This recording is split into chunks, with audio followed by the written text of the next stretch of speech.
Kelo v. City of New London, 2005. In Penn v. Mahon, 1922, as well as Penn Central, 1978, the court was divided about whether a land use regulation was a taking.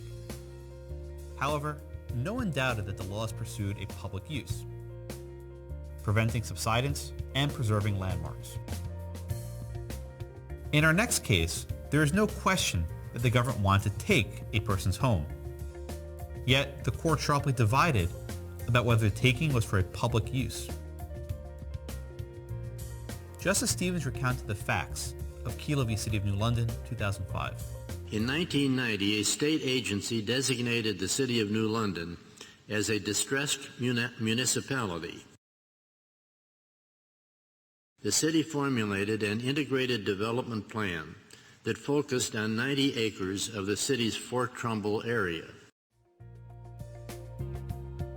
The plan was to use eminent domain to take property in the Fort Trumbull area and transfer it to Pfizer. The pharmaceutical company pledged to construct a new research facility. The city expected that the plan would create new jobs, increase tax and other revenues, and improve the area's recreational opportunities. Initially, New London tried to purchase the homes in Fort Trumbull, including Suzette Kelo's little pink house. However, Suzette Kelo and the other petitioners, some of whom have lived in their houses for their entire lives, refused to sell their property. As a result, the city commenced condemnation proceedings to acquire their properties in exchange for the payment of just compensation. Kelo and the other petitioners brought suit in state court to enjoin the condemnations, alleging that the taking of their properties violated the public use requirement of the Fifth Amendment. Specifically, Kelo argued that an economic redevelopment project does not qualify as a public use because most of the condemned property will ultimately be owned by private parties. Justice Scalia aptly summarized Kelo's objection. What this lady wants is not more money. No amount of money is going to satisfy her. She's lived in this house, her whole life, and she does not want to move. You say, I'll move if it's being taken for a public use, but my God, you're just giving it to some other private individual because that individual is going to pay more taxes. The question presented was whether a city's taking of private property for the purpose of economic development satisfies the public use requirement of the Fifth Amendment. By a vote of 5-4, the court ruled against Kelo. The justices were divided on the appropriate constitutional standard. The text of the Fifth Amendment requires a, quote, public use to take, quote, private property. Yet many justices equated public use with public purpose. For example, Justice Souter asked, why isn't there a public purpose here? Justice Scalia interjected, does a public use requirement mean nothing more than that it have a public purpose? Study guide.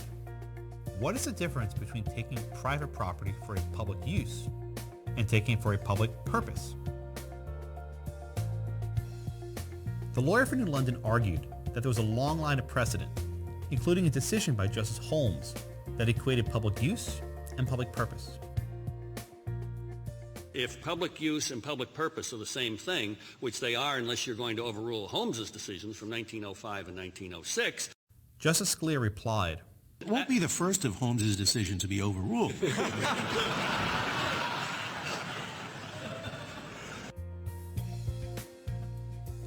But it wasn't just Holmes.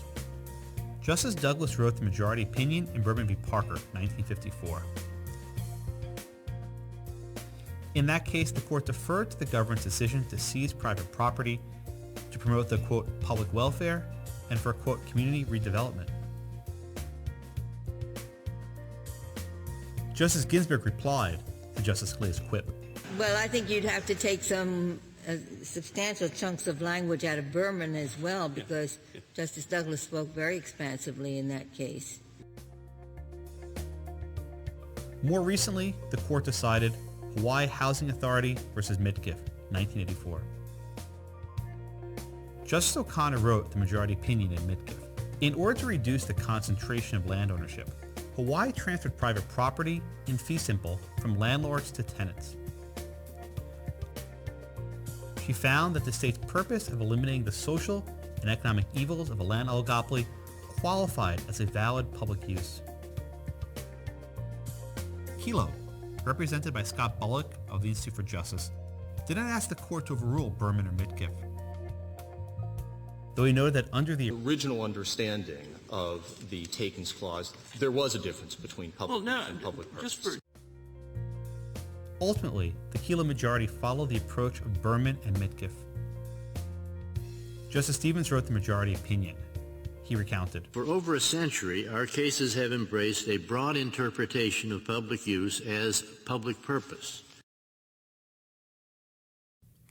He continued, And without exception, our cases have shown deference to state legislatures in determining what public needs justify the use of the takings power.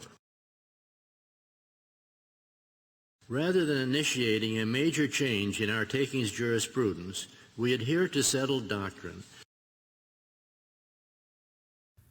the majority found that New London's effort to rejuvenate its economy through an integrated development plan qualifies as a public purpose. Economic development is a traditional and long accepted function of government. Therefore, the majority would only apply rational basis scrutiny to the city's actions. We give deference to the city's considered judgment that its plan was needed to breathe life into its ailing economy. Rather, the court's inquiry was narrow. Our authority extends only to determining whether the city's proposed takings are for a public use within the meaning of the Fifth Amendment to the Federal Constitution. Following its precedents, the court ruled against Kelo. Justice Kennedy provided the fifth vote to uphold the taking. In a concurring opinion, he said that the court should review takings through eminent domain with a, quote, deferential standard of review that echoes, quote, the rational basis test used to review economic regulation under the Due Process and Equal Protection Clauses. Here, Justice Kennedy favorably cited Williamson v. Lee Optical, 1955.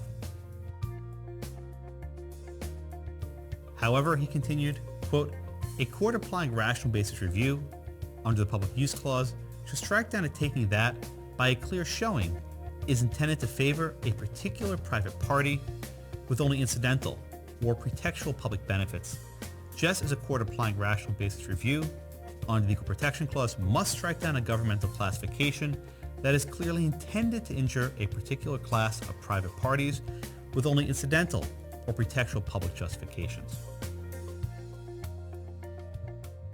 Here, Justice Kennedy favorably cited Cleburne versus Cleburne Living Center, 1985, and Department of Agriculture versus Moreno, 1973.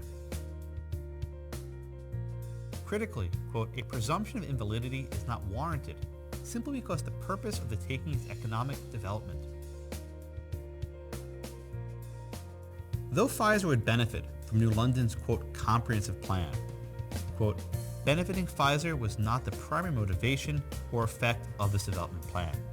Instead, the primary motivation for respondents was to take advantage of Pfizer's presence. Therefore, New London's taking pursued a public use. Justice O'Connor dissented, joined by Chief Justice Rehnquist and Justices Scalia and Thomas. Her vote in Kelo was a bit of a surprise because she authored the majority opinion in Mitgiff. Justice O'Connor found that the court had improperly abandoned the rule from Justice Chase's opinion in Calder v. Bull, 1798, quote, an act of the legislature, for I cannot call it a law, contrary to the great first principles of the social compact, cannot be considered a rightful exercise of legislative authority. A law that takes property from A and gives it to B. It is against all reason and justice, for people to entrust the legislature with such powers, and therefore it cannot be presumed that they have done it. During oral argument, Justice O'Connor asked the lawyer for New London if the government could take a Motel 6 in order to replace it with a Ritz-Carlton, which would generate higher taxes. Now, is that okay?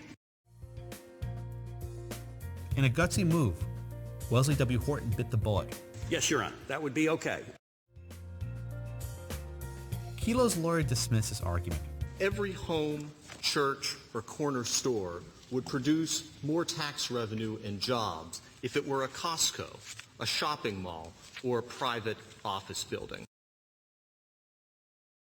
But if that's a justification for the use of eminent domain, then any city can take property anywhere within its borders for any private use that might make more money than what is there now. In her dissent, Justice O'Connor agreed, quote, "Under the banner of economic development, all private property is now vulnerable to being taken and transferred to another private owner so long as it might be upgraded, that is, given to an owner who will use it in a way that the legislature deems more beneficial to the public in the process." Moreover, the court washed out any distinction between private and public use of property, and thereby effectively deleted the words "for public use" from the Takings Clause of the Fifth Amendment. Justice Thomas has also filed a separate dissenting opinion. He, quote, "would revisit the court's public use clause cases and consider returning to the original meaning of the public use clause, that the government may take property only if it actually uses or gives the public a legal right to use the property." Finally, Justice Thomas predicted that, quote, "extending the concept of public purpose to encompass any economically beneficial goal guarantees that these losses will fall disproportionately on poor communities." Those communities are not only systematically less likely to put their lands to the highest and best social use, but are also the least politically powerful. Here, Justice Thomas favorably cited footnote 4 of U.S. v. Caroline Products, 1938. Quote, "If ever there were justification for intrusive judicial review of constitutional provisions that protect discrete and insular minorities, surely that principle would apply with great force to the powerless groups and individuals the public use clause protects." The Kelo majority stated that it was irrelevant whether the city's plan ultimately led to economic development. It is not within our authority as a court to determine the plan's likelihood of success, nor to determine whether New London would have been wiser to pursue economic development in some other way. Nonetheless, during oral argument, the attorney for New London offered lofty assurances. And the expectation is there's going to be a demand for Class A office space, which is the best quality office space in this area by 2010. And the expectation is that it will attract the sorts of offices that will feed on the Pfizer. They spent $300 million on a site here. After Kelo was decided, Pfizer chose not to develop the new research facility in New London. A decade later, the former site of Suzette Kelo's home remains an empty lot, occupied only by feral cats. Kelo's home was moved plank by plank. It now stands as a monument to eminent domain abuse. Kelo was a very unpopular decision. My name is Suzette Kelo. I live in New London, Connecticut, and I am Kelo in the Kelo versus the City of New London, the now infamous United States Supreme Court case in which the court ruled that private property, including my home, could be taken by another private party who promises to create more jobs and taxes with the land. This battle against eminent domain abuse may have started as a way for me to save my little pink cottage, but has rightfully grown into something much larger, the fight to restore the American dream and the safety and security of each and one of our homes. Thank you very much. More than 40 states enacted some form of eminent domain reform to curb in the reach of the Supreme Court's decision. However, many of these reforms were largely ineffective. And Randy Barnett has now rapped. And that is a wrap.